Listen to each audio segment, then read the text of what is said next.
As you know by now, I am a gigantic NBA fan. It is my first love. I love things basketball, all things basketball. And on Thursday of this past week, we had the opportunity to check out Fortis MMA in Dallas, Texas.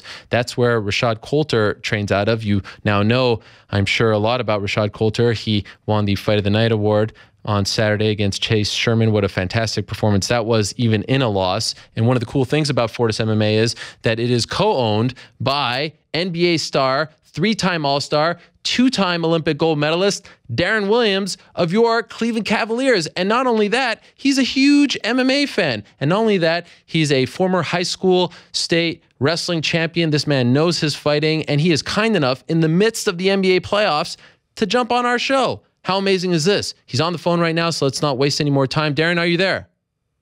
I'm here. What's going on, man? How you doing? This is so cool for us, man. I really appreciate you taking out the time. I know it's very busy for you over there. So really, thank you so much for doing it. It's actually been, kind of unbusy. Okay. We haven't played in 10 days.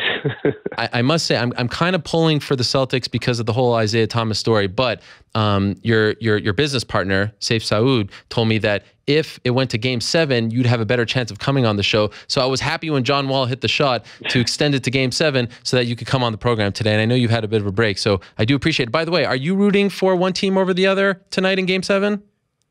No, we'll just be watching. A couple of us are going to watch together, but not rooting for anybody. Now, here's the bigger question. Did you watch UFC 211? Of course I did. What'd you think of your guy, Rashad? Man, he fought hard, man. He showed a lot of heart, and he battled. It was unfortunate that he didn't get the win, but I think, like you said, man, he put on a heck of a fight, got that fight night bonus, which I know is big for him, and, I'm just happy for him to get the opportunity. Yeah, he told us that he recently lost his job in the mortgage business. He's a single father of two, so I know that $50,000 means a hell of a lot. But that was cool. I mean, was that the first Fortis MMA official, Fortis MMA fighter to fight in the UFC, or has there been one before? It was. I mean, we just opened in December, so we have some guys that have fought in the UFC in the past, but no current guys right now. So Rashad was the first one. We have some up and coming guys that I'm sure in the future will be in there. Because of the break that you had, were you considering coming back? I know Dallas, that's your hometown essentially. Did you think about going to 211? It was tough, man. We had practice that day, the day of 211, and then that next morning at 9 o'clock because of Mother's Day. So it would have been really hard to get there and get back. Would have been a lot of travel for it, but I wish, man. I wanted to be there. I would have been in the corner if I was. Oh wow, that would have been sick. That would have been the first. I think the first time an NBA player has ever cornered a UFC fighter. I know you've cornered in other promotions, but for the UFC, that would have been amazing. Yeah. So where does the love for MMA start? I mean, when did you first come across the sport? Oh man, I've been watching it for a while. Just growing up, being a wrestler. I actually won state when I was younger. I had to stop in high school because of basketball being the same season. But just always had an attraction because a lot of MMA is wrestling based. There's a lot of wrestling based fighters, and so it just kind of drew me towards it. And as the years have gone on, I've ended up meeting different UFC fighters and befriending a couple, and just really got into it because of that. Just knowing the guys and being able to follow and watch them, and just have a love for the sport. And I train as well, so I think that brings me even closer. I've heard that, if it's a Fight Pass card, FS1 card, pay-per-view, whatever the case may be, if you can't watch it live, you're going back to watch it, you're taping, like you're watching everything from the first fight to the last one? Yeah, I watch them all. I actually didn't catch the Fight Pass this time. I gotta go back and watch them still. But I saw everything from the prelims, on. So if there's like a big basketball game or a big MMA fight, are you choosing the MMA fight over the basketball game? For sure. Really? Wow. I've seen enough basketball, watched enough basketball in my life. Is MMA like do guys in the locker room talk about it as well? Is this something that's popular amongst the players? Yeah, I think certain guys. There's guys. I got teammates that are like, I can't watch that stuff. They don't like the blood. They just think it's a brutal sport. And there's other guys that love it. I got one of my coaches in Dallas, Jamal Mosley. He loves it. He trains. So it just depends on the person, I think. I always feel like hardcore MMA fans almost try to convert non-fans into fans. So you invite them over to your house and try to build up the fights. Oh, you got to watch this guy. And every time I do that, I feel like the fights suck, and I feel so much pressure throughout the night. Does that happen to you as well? Yeah. It's happened to me a lot, because we have a lot of watching parties, and I'm like, oh, this is gonna be a great fight, and it's just like, oh, it's a stinker. But it's part of it. Who of your teammates, past or present, has shared your passion for the sport? Is there anyone that was always your guy, no matter what? You guys are watching it together if you're playing on the same team? Not really. I haven't had anybody that just loves MMA like that. I got more teammates love boxing. Okay. I would say, which is the case. I grew up watching boxing as well. But I think, now I think MMA is much more exciting, personally. I still watch boxing. I still have fighters that I like to follow, but I just think MMA is better. Okay, so it's one thing to be a fan and just enjoy watching it, but now you're involved in the biz. You have a gym, and I got to say, and I'm not just saying it because I'm talking to you, I was blown away by your facility. We were there on Thursday. It had that new facility smell, but it wasn't just your average MMA gym. The stuff that you guys have on the roof, you've got the deck, you've got the mini putt, you've got a big projector screen. I mean, this is a top notch. I mean, this is a classy place, and it's brand spanking new, and you've got everything. You guys didn't cut any corners. How did that come about? Well, thank you, first of all. It goes to my partner and coach, Say Sood. He just had a vision, man. When I first met him, he was training at another place, Octagon MMA there in Dallas, and I went over there and was training with him, and we became friends, and he told me about his plans to open a gym and took me over there one day, and it wasn't complete. It was kind of a shell, but I just you could see things taking shape, and I was like, man, how can I be involved with this? I knew the type of coach he was, and the fighters that he had under him, and it just was exciting opportunity for me, and was glad we could make it work. And he just had this vision, to create this gym. I don't know how he did it, but he did it, and it's been great so far. Yeah, it is beautiful. From what I understand, correct me if I'm wrong, at first he was playing hard to get. He didn't want to bring you on board.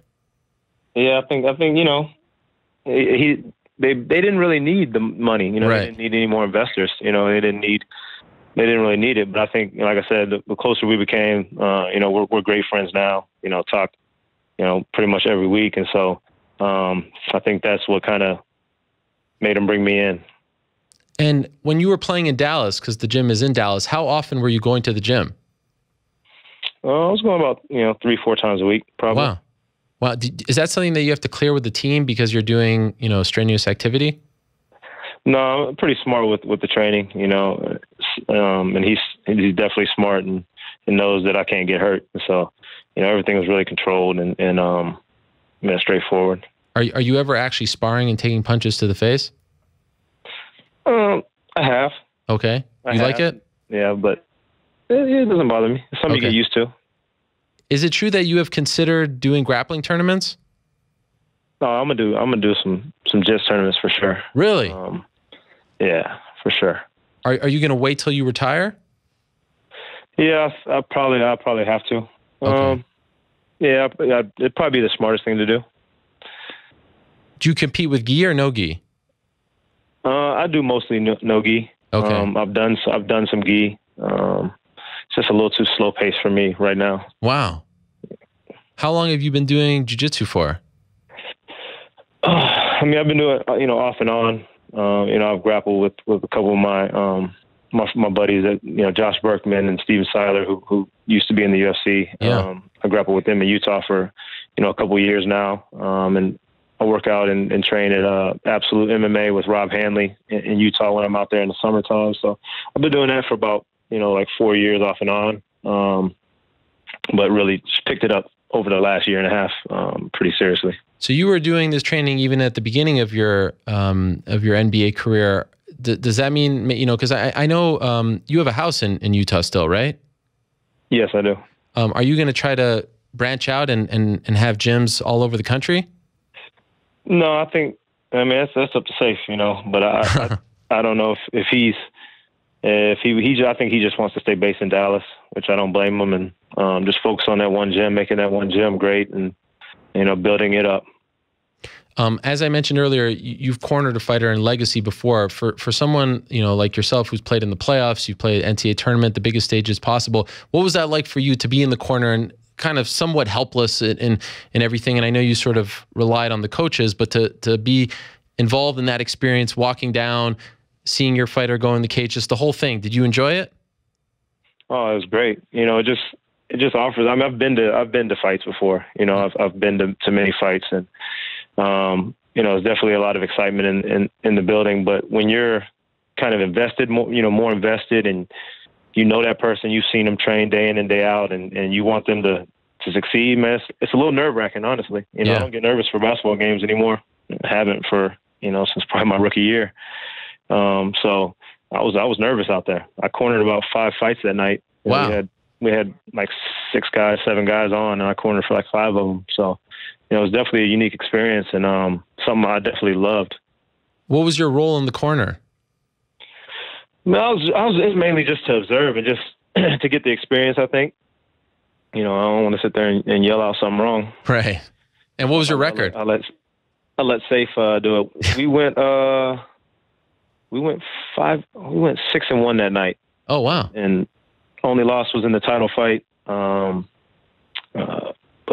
you know, we did good. We had a good night. Yeah, I think your fighter lost to Leandro Higo, who's now in Bellator, who's, you know, one of the best bantamweights in the world. A best fight that you've seen in person?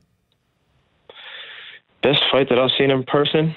I was in Boston for when McGregor fought Seaver. Oh, wow. And that was a good fight because there's just so much energy in there.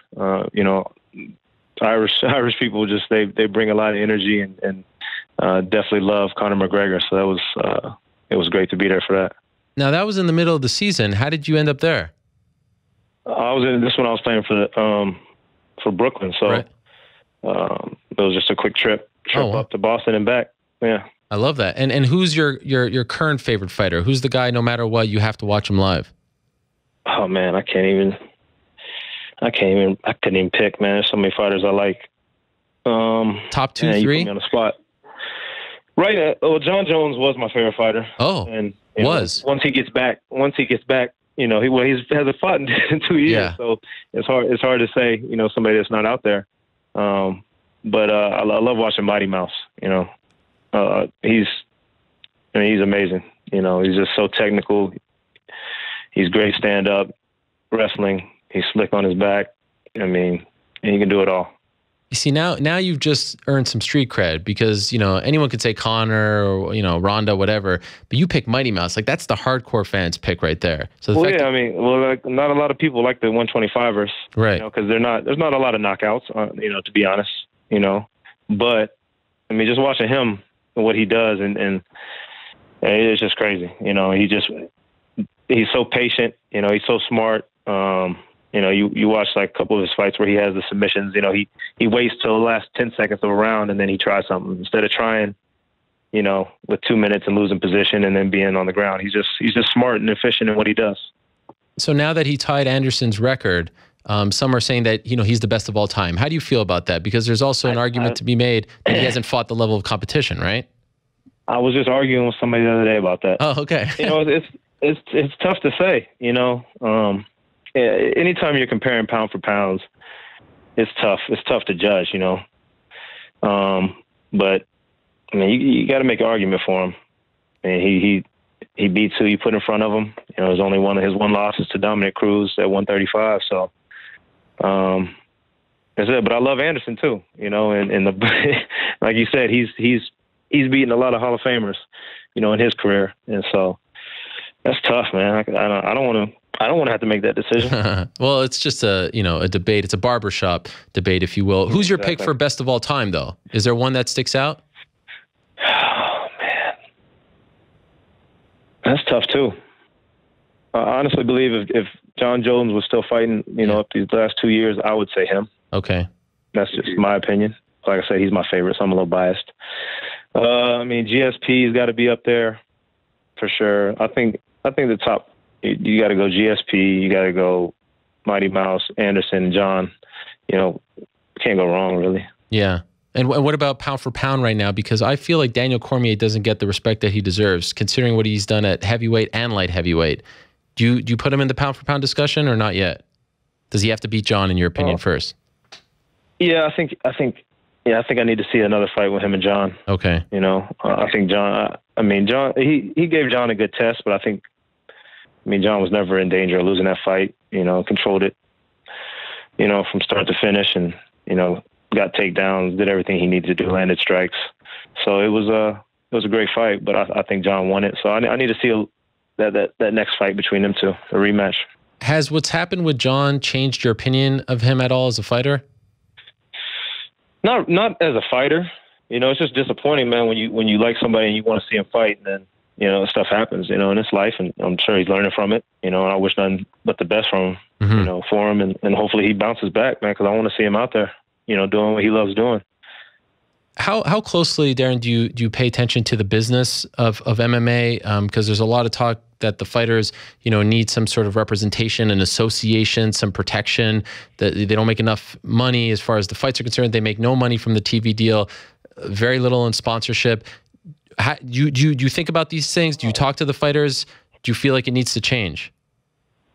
Oh, for sure. I definitely pay attention to it. You know, especially now having your own gym and seeing what these guys go through, you know, and some of these, especially these littler promotions, you know, these guys are just, you know, they're putting in a lot of work, a lot of blood, sweat, and tears, you know, for very little money. And it's like a risk reward thing, man. The risks are greater than the reward, you know, at that point, because if they get hurt and they need surgery, it's on them. There's nobody that covers those costs, and, you know, it's just tough on them, you know. And so, you even talk about the UFC, you know, it's not like basketball where we have a players union that's fighting for us and, you know, helping us, you know, better our contracts and things like that. You know, these guys just kind of are on their own, and it's like whatever they say goes. So it's a tough situation. Do you feel like it will happen? Does it need to happen for these fighters? I don't know. I don't know what will happen. You know, I think there definitely some changes need to be made, you know, because it's kind of, you know, taking a lot of money out of their pockets the way things are going. Yeah. But I guess, you know, it's working for the UFC, obviously, you know. Yeah. The business model is working. So, you know, I don't know. It's a tough situation. Isn't it crazy, you know, how the salary cap went up by so much last summer? I mean, directly because of the TV deal. And these TV deal, yeah, for sure. And the UFC is looking to get around $400 million for their next TV deal in 2 years, and the fighters make 0% of that.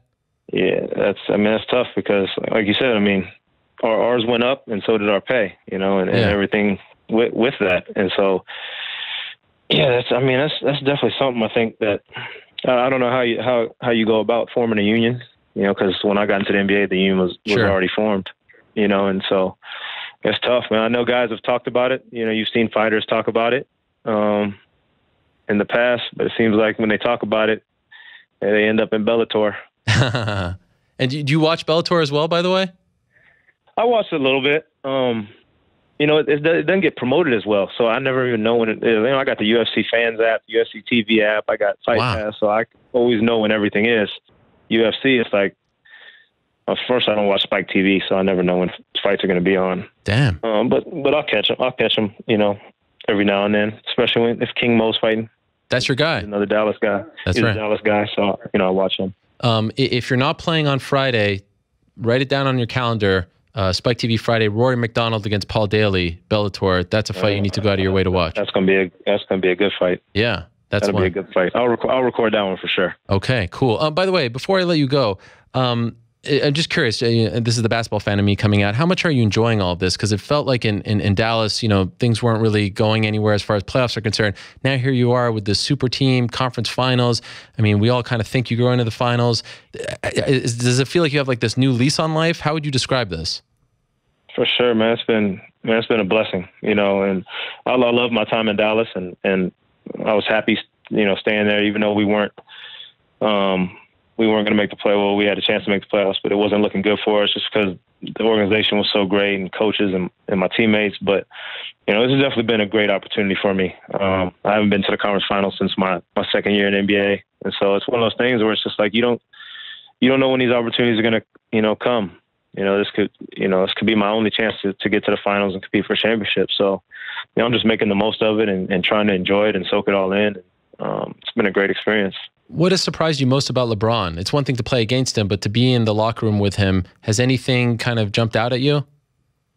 Nothing, because I've won 2 gold medals with him. That's true. That's so right. I've been around him and seen what he brings to a team, and it's the guy who I've always wanted to play with.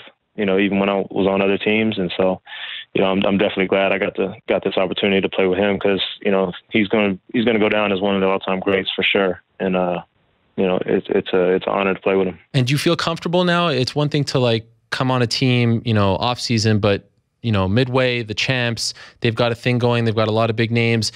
I would imagine it takes some time to feel comfortable, right? To feel like, okay, this is my role. This is how I'm going to be effective. Yeah, I mean, it definitely was because, this is a new situation for me. I've always been a starter and played, 30-plus minutes. And so to come to a team in the middle of the season, I'm backing up Kyrie, who's one of the best point guards in this league. And, playing 15, 16 minutes, it was definitely an adjustment. And I had to figure out how to get going and how to, be a bench player. And it's a different role. And, it took me a little bit of time to adjust, but now I feel like, it's the right thing for me right now, at this point, to be able to compete and help this team win. I had to relish that role. Kind of have to check your ego and just be a role player, but that's okay for the greater good of the team, right? For sure, man. I mean, if I'm going to be able to win a championship, it's definitely worth it. I feel like LeBron could be a fighter. Was he like 270 at this point? Have you ever talked to him about this? He won't tell anybody his weight. Oh, really? That's his thing? Yeah. Wow. He won't tell anybody. But you talked to him about fighting because he's a fan, right? Yeah, he watches fights. Yeah. I don't know if he'd ever fight. I'd ever fight. I don't think he needs Floyd money. No, that's right. That's right. That's right. You'll watch that, I'm assuming, right? Floyd versus Conor? Is it going to happen? It's close. It's close. I hear they're in the red zone, to steal a football phrase. Like they're almost there. So I never know. I mean, I just read somewhere said Conor finalized his side of the deal. Yeah, it's close. Oh man, you keep up on the news. Yeah, man, I got all that. Yeah. Yeah. All right. Yeah, you can follow everything on Instagram, first of all. That's true. Yeah, I mean, it comes across my feed every 2 seconds. Some MMA. So. Okay, last thing. I'll kill myself if I don't ask you this. KG and Paul Pierce and Terry, those guys were kind of dicks, right? Could we admit that? That whole thing? No, they were great, man. Come on, man. Hey, you talking about the Well, they were talking about show? They were talking about Ray Allen, but then like when they talked about Brooklyn, I felt like they were kind of taking some subtle shots. Like what happened there? I mean, it doesn't even matter. I mean, it's over with. I moved on. That stuff doesn't faze me. It's true. I went through a lot of stuff in Brooklyn, man, and I'm just happy that part of my life is behind me. You're happy to be out of Brooklyn, basically. For sure. What a mess that was. I mean, it was good, man. It had its, everything has its ups and downs, and I'm not gonna say I wish that didn't happen in my life because there was a lot of great times in Brooklyn, and I made a lot of great people and great friends. So lifetime friends. So I would never not want that part of my life to happen. But a lot of it was just tough, man. I was hurt, injured, and wasn't having fun because I couldn't perform like I wanted to, right. and the fans probably weren't happy about that, so neither was I. Nobody felt worse than I did. Right. I'll tell you that much. Well, I'm happy you're healthy now, and I'm happy that you're on a great team and that you're very close to fulfilling your dream of being an NBA champion. As a diehard Knicks fan, I'll say I know Brooklyn didn't work out, but hey, if off season contracts up, I'd love to have a guy like you running the squad. I know it's a mess over there, and I wouldn't wish that upon anyone. Who the hell wants to play for Phil Jackson? I mean, what a mess. But we won't get into all of that. I mean, it's disgusting what's happening to this team. But I would personally welcome you with open arms. So we'll deal with that later. I appreciate it. For now, good luck the rest of the way. And again, thank you so much for coming on the show in the midst of all of this. And thank you for supporting MMA. And thank you for that gym. It's just an amazing thing what you did. If anyone's in the Dallas area, I urge you to go check out Fortis MMA. It is a beautiful facility, one of the best I've ever seen, no joke. And it just feels like you're a pro athlete when you're in there. It just kind of oozes that. So congratulations to you and Safe, and good luck the rest of the way, Deron. This has been a real treat for me. Thank you for doing it. Oh, man, I appreciate it. Thanks for having me, man. I'm a big fan. So, this was great for me. Cool. All the best to you, and good luck in the conference finals. All right. Thanks, man. All right. There he is, Deron Williams. How about that? How exciting was that? I wanted to cut to New York Rick in the midst of all of that, who was probably just dying to ask about, what J.R. Smith's jersey smells like after the game, or, what's Iman Shumpert doing with his hair for the conference finals. But I cannot afford him that luxury. What'd you think? What'd you think, New York Rick? That's Deron Williams. That's the backup PG for your Cleveland Cavs. He passes the test. That's for damn sure. You could tell when someone's legit, right? He knows his stuff. Yeah, you could tell. There's no doubt about it. I was recently on the on SB Nation's Cavs podcast. Fear the Sword. Wait, you were a the guest? Cavs blog. Yeah. Oh yeah. Get out of here. They know the Cavs. Shout out to Chris who hooked that up. They had me on. They asked me who was my favorite Cav that wasn't Kyrie, wasn't LeBron. I think I went with Richard Jefferson, who I love, but I got to switch it. I have to switch it immediately to Deron Williams. The guy knows his stuff. Yeah, that's really cool. That was awesome. And I feel like we're perfectly aligned on the John Bones Jones' GOAT thing.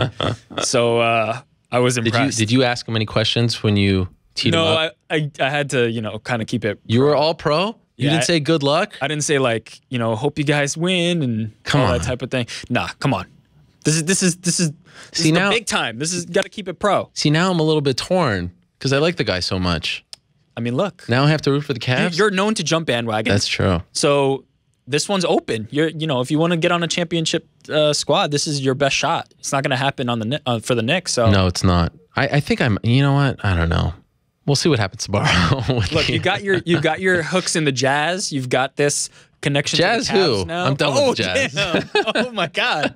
I'm done with the Jazz. Look what they did to Deron Williams. They shipped him off to New Jersey. Wow. Derek Favors is still working out for them though. Yeah, but that was really cool. Yeah, that was great. I mean, clearly he follows it. He knows what he's talking about, and seems to relish this. The idea that he might compete in jiu-jitsu is incredible. And not even might. He seemed pretty confident and sure about it. He was like, oh yeah, I'm doing this. Yeah, so as soon as the NBA career wraps up, which hopefully is not for a while. Hopefully we can win a championship this year and he stays on. But yeah, Deron Williams, jiu-jitsu. It's going to be incredible. No joke, and I'm not just saying it again. I was really impressed with that school, or that gym, if you want to call it that. Again, Fortis MMA in Dallas. The head coach is Saif Saud, but it was a beautiful facility. So they've got the mats, they've got some bags. It's kind of standard on the first floor. Then you go to the second floor, and it's all kind of cardio stuff. Then you go on the third floor, and that's outside, and it's an outdoor deck with grass and stuff, and the bathrooms. I mean, it's all brand new, December, as you said. And then there's another floor outside with, like I said, the mini putt and the big chess pieces and a projector. And of course, none of this actually makes you a better MMA fighter, but this is a place where it's clear. I mean, it's not dirty. And I know some fighters that old gritty feel. I wouldn't be one of those. Maybe that's why I'm not a fighter, but it's just a place where you feel comfortable and you feel like you're treated right. And, it's a professional gym, and it's open to the public as well. So yeah, it was really cool to see Rose and Pat Barry were working out for us, and then Derek Lewis as well. That was Thursday in Dallas, and it's right in the heart of Dallas. So when I found out that that Deron is a co-owner, if you will, I was like, oh man, I would love to have him on the show. And then they told me if it went to Game 7, he'd be free. John Wall hits the shot. I was so damn happy. Now you may have given the Helwani kiss of death, though, unfortunately. Yes. 2 years ago, we had Mike Miller of the Cavaliers on, and after his appearance, the Cavs lost in the finals, and Mike Miller was no longer on the team. That's true. I forgot about that part. So I'm a little bit worried because your sports team allegiance is, and maybe that's why I did it, proven to be very fatal for teams' chances. So I'm hoping that you didn't give us the kiss of death. By the way, maybe I have a recency bias here, but I feel like Deron knows a little more than Mike. I think Mike was knowledgeable, but yeah, I mean, Deron's really like in the nitty gritty of it. If he's cornering fighters, he's planning to compete in jiu-jitsu, he can talk about, you know, all the different fighters who are in the pound for pound conversation. Like he follows it. Bellator needs to step up their game. Clearly they're not promoting enough with the NBA players. Gotta get them involved. King Mo's doing a good job. King Mo, that's his guy. How about that?